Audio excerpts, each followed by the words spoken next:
Oh, we've got some very good news for all the World vs. World fans out there, or of course, perhaps players looking to finally get in on the action. The World vs. World reward update is at last here. Well, what happened? Well, I'll tell you. Whenever you capture or defend a large structure, that is a tower, a keep, or stone mist castle, you will now get additional rewards. As of right now, capturing or defending one of those objectives will give you bonus rewards. It looks a little bit like this. You'll typically be getting some extra world experience, some bags of gear, crafting materials, potentially Grandmaster Mark shards, and extra tickets. All of that stuff is actually really, really good, especially those crafting material bags. That's basically everything that you might need to get most of the stuff for a legendary in there. These can really, really add up. And just to have a little bit of context here, I actually was playing this a little bit myself for a few hours on stream, and this is what happened. I ended up gaining 31 gold in 2 hours of gameplay, which is of course around 15 gold per hour approximately. Now, what's interesting here is that it's very dependent on how active you are and also the state of the map. For example, the map that I was fighting on wasn't very well upgraded and got a little bit quiet in the second hour. However, the higher the tier of the structures you're attacking or defending, the more rewards you get. For example, this is what happens when you're defending a tier 3 stone mist castle. Yeah, that's 10,000 world experience, an entire 2 levels in one go, alongside 7 crafting material bags, a bag of gear, 2 Grandmaster Mark shards, and a little bit of a loot bag there as well with some tickets there. All of this stuff really, really adds up very quickly. In fact, Stone Mist Castle in particular was pretty overpowered, in fact. They might have to do a little bit of tweaking, a little bit of tuning here, because some things, especially if they're infinitely contested at a very highly upgraded structure, get a little bit wild. So it finally happened. The World vs. World players are getting rich. We absolutely love to see that. And there's a little bit something extra going on here as well that I actually really want to bring up here. The rewards are quite nicely designed because they're actually tackling some new player issues. Not only do they give you a lot more World vs. World tickets, allowing players to progress quickly towards their legendary gear and other World vs. World specific rewards, they also give you a lot of World vs. World experience. And this allows players to rank up very, very quickly so they can get to those pips quicker. One really troublesome thing for a new player in World vs. World is that dreaded 3 pips per tick that you get that takes so long to get these weekly reward chests that are very, very important for your reward progression in World vs. World. However, this new system really helps out with that by really boosting you up.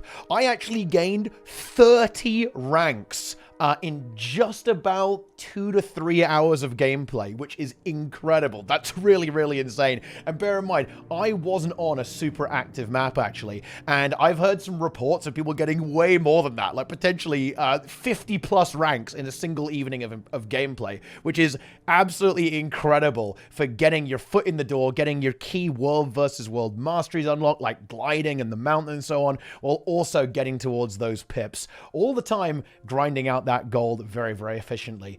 In about the first hour of when I was doing this, I actually saw the gold per hour go up on this farming tracker on Guild Wars 2 efficiency. It went all the way up to 25 gold per hour before it quietened down in the second hour because I was playing a little late, okay? I was grinding. I was just doing a little bit of that karma training at the end there. And that's also something that I do want to bring up as well, is that the way it's tuned right now is that it kind of really incentivizes you to fight. The way you get these high participation rewards, the gold badge in the event tracker, you really need to be fighting players. If you're not really fighting a lot of players, it seems quite difficult to get a high participation score sometimes, and I actually believe that's intentional, because they don't want you just running around capturing stuff willy-nilly. They actually want you to fight other players to turn these objectives into really major conflict points, and well, it certainly seemed to do that. There was a lot of deliberate attacking stuff, because of course, not only do you get rewards for taking over the objective, you get rewards for defending it as well. So in a way, getting access to those really juicy defense events that fire off every few minutes is actually part of the reward for attacking things. So attacking and taking down high-tier objectives and then upgrading them yourself to farm those defense rewards is now really, really powerful as well, which I think is actually really, really cool. And I think these are some of the things that can really shift player behavior in World versus World to what ArenaNet seems to want it to be, which is a much more objective-focused game mode, where you're really going to be trying to control territory and hopefully having some really fun, aggressive, and defensive fights along the way. Now, of course, there's going to be a little bit more work here because fat loot is really fun, but sometimes sieges can still be a little bit on the annoying side.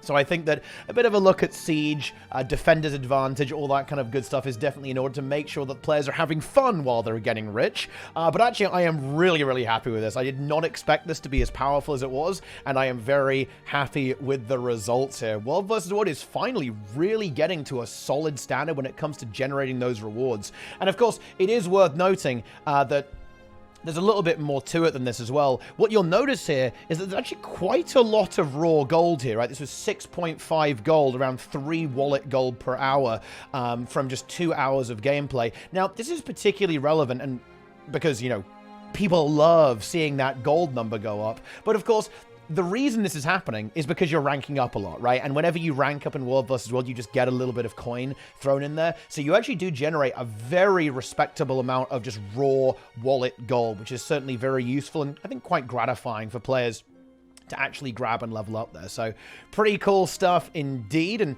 yeah, once again, that doesn't include any of the currency values. For example, Grandmaster Mark Shards have a kind of intrinsic value to them because that allows players to get their Ascended gear and get that Ascended gear ladder, climb that up there. Same thing with the tickets, which are also required for that as well.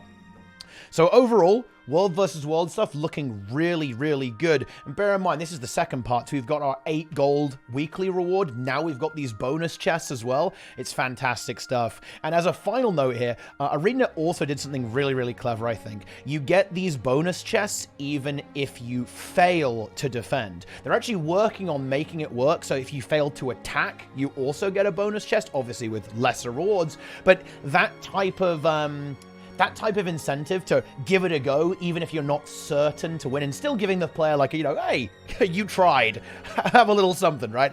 I think that's a really cool reward design, actually, and should really encourage players to get out there and be aggressive, as opposed to looking at a tier 3 objective and saying, oh, we can't do it, we give up, we're not even going to bother, there's no use.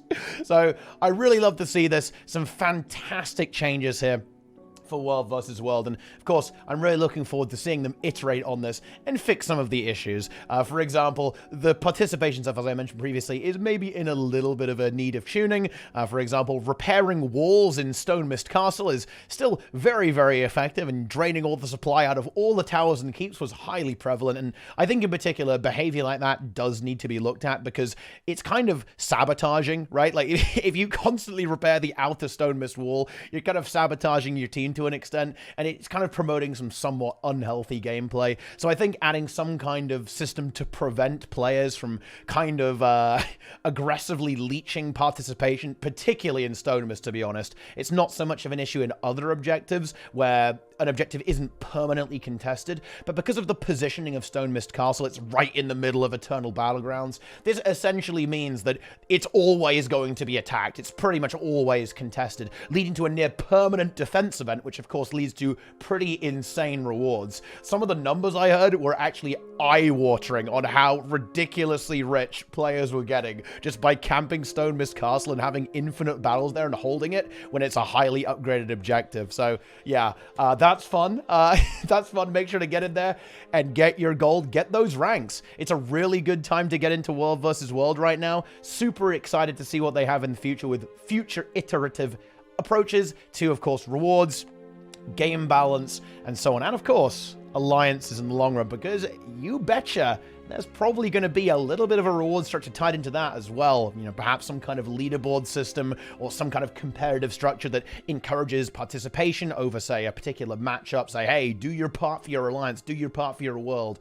That sort of thing could be really, really cool indeed. And yeah, I've got to say, super impressed with what ArenaNet pulled off here, actually, and a little bit surprised too. I was expecting them to actually be a little bit conservative and not go too hard because, listen, okay, ArenaNet don't want these world versus world players getting rich, but actually, apparently, they do. It's fantastic stuff. But anyway, that's basically a little quick update on the world versus world rewards and kind of my take on them, my thoughts on the entire system as a whole. I'm definitely a big fan, but of course, let me know what you think. Do you like it? Do you hate it? I don't know. You tell me. I can't read your mind. But anyway, I'll see you next time, gamers. Be sure to do all the algorithm stuff. You know how it is. Hit that follow button. Hit the sub button. Leave a comment, like the video, follow all the social media. All right, that's it. A positive one, and I'll see you next time.